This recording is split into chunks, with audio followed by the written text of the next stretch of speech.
Exercise 8.2 question number 4। ये एक true and false question है। इसमें कुछ स्टेटमेंट दी हुई हैं, आपको बतानी है कि वो ट्रू हैं कि फॉल्स हैं। तो फर्स्ट स्टेटमेंट देखते हैं। पहली स्टेटमेंट में दिया है, बोल रहा है कि भाई साइन ए प्लस बी बराबर होगा sign A plus sine B के। ये हमें चेक करना, बताना है कि ट्रू है फॉल्स है। तो कोई भी एक एंगल आप मान लीजिए, ठीक है ना, कोई भी वैल्यू ले लीजिए आप ए की। लेट ए की वैल्यू हम ले लेते हैं, लेट से 30 ले लेते हैं, और बी की वैल्यू हम लोग 60 ले लेते हैं, और चेक करते हैं क्या ये आता है इक्वल कि नहीं आता। ठीक है, तो साइन ए की जगह पर आपने डाल दिया 30,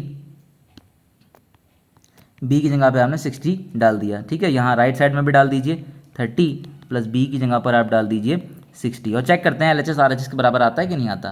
this will become 90 and this will become sine 30 plus this will become sine 60। Okay, sine 90 की वैल्यू क्या होती है, साइन 90 इज़ 1, एंड साइन 30 की वैल्यू क्या होती है, साइन 30 इज़ 1/2, प्लस साइन 60 की वैल्यू क्या होती है, √3/2। ठीक है, LHS आ गया 1 और RHS कितना आ गया 2, 1 प्लस √3। देखिए क्या ये इक्वल है, no this is not equal. तो इसका मतलब ये सेटिस्फाई नहीं कर रहा है। इसका मतलब ये जो रिलेशन दिया है ये गलत है, ये कुछ और होता होगा। हमें ये जानने में इंटरेस्ट नहीं है क्या होता होगा, ठीक है, वो हमारे सिलेबस में नहीं है।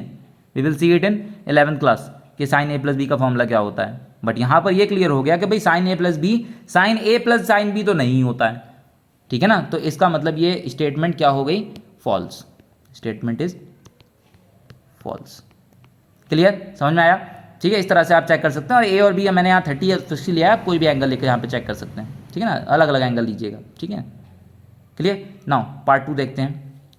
तो सेकंड पार्ट में जो स्टेटमेंट दी है वो दी है, the value of sine theta increases as theta increases. बोल रहा है कि भाई साइन थीटा की जो वैल्यू है थीटा के बढ़ने से इंक्रीज होती है।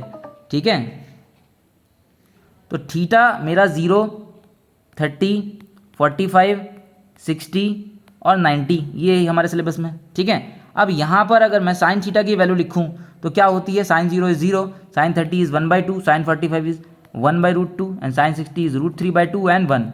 यू कैन सी हेयर कि जैसे जैसे थीटा की वैल्यू आप बढ़ा रहे हैं, यू कैन सी 0 से आप 90 की तरफ इंक्रीज कर रहे हैं। क्या कर रहे हैं, इंक्रीज कर रहे हैं। वैसे वैसे इस साइन थीटा, ये थीटा की वैल्यू इंक्रीज कर रहे हैं, वैसे वैसे इस साइन थीटा की वैल्यू भी इंक्रीज हो रही है। यू कैन सी 0 थी स्टार्टिंग में और अब कितनी है 1, तो ये भी इंक्रीज हो रही है।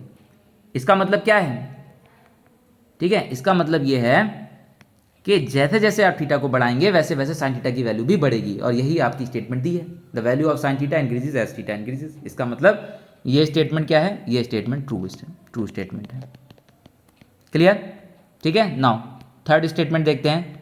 इन थर्ड स्टेटमेंट आपको बोल रहा है the value of cos theta increases as theta increases. बोल रहा है कि भाई थीटा के बढ़ने से, तो फिर से सेम वैसे ही करते हैं, 0, 30, 45, 60 एंड 90।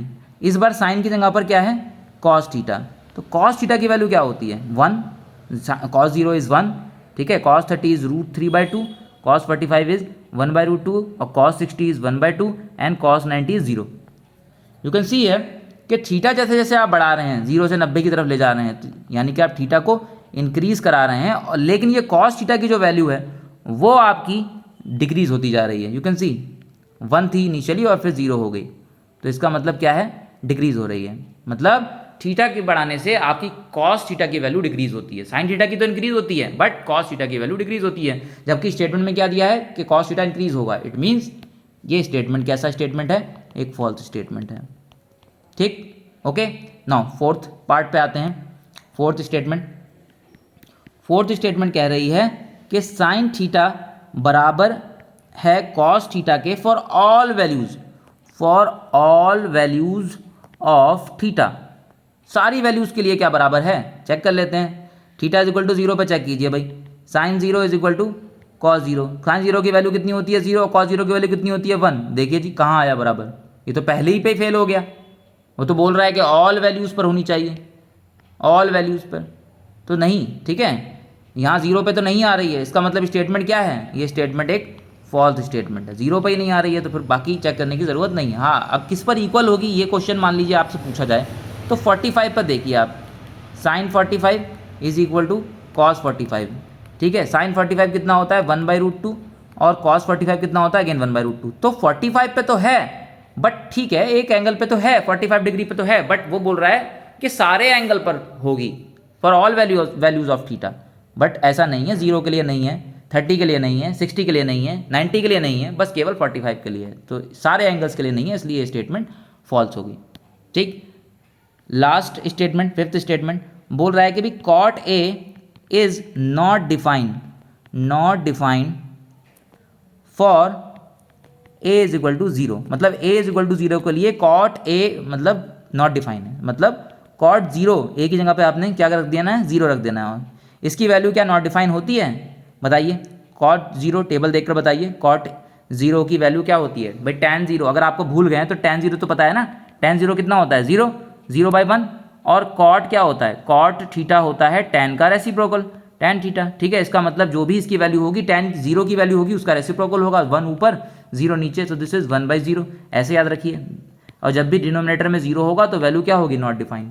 ठीक है, और हमें वैसे भी पता है कॉट 0 की वैल्यू क्या होती है, not defined from the table. ठीक, तो और यही बोल रहा है वो, cot A is not defined for A is equal to 0, बिल्कुल सही कह रहा है। ठीक है, it means the statement is true. Clear? So ये बहुत आसान सा एक ट्रू और फॉल्स का क्वेश्चन था, डायरेक्ट सवाल थे इसमें। ठीक है, आप इसको देख लें, 1 मार्क क्वेश्चन यहाँ से बन सकता है। ठीक है भाई, क्लियर? सो ये आपकी एक्सरसाइज कंप्लीट होती है 8.2, and in the next class we will see 8.3। Okay, ठीक।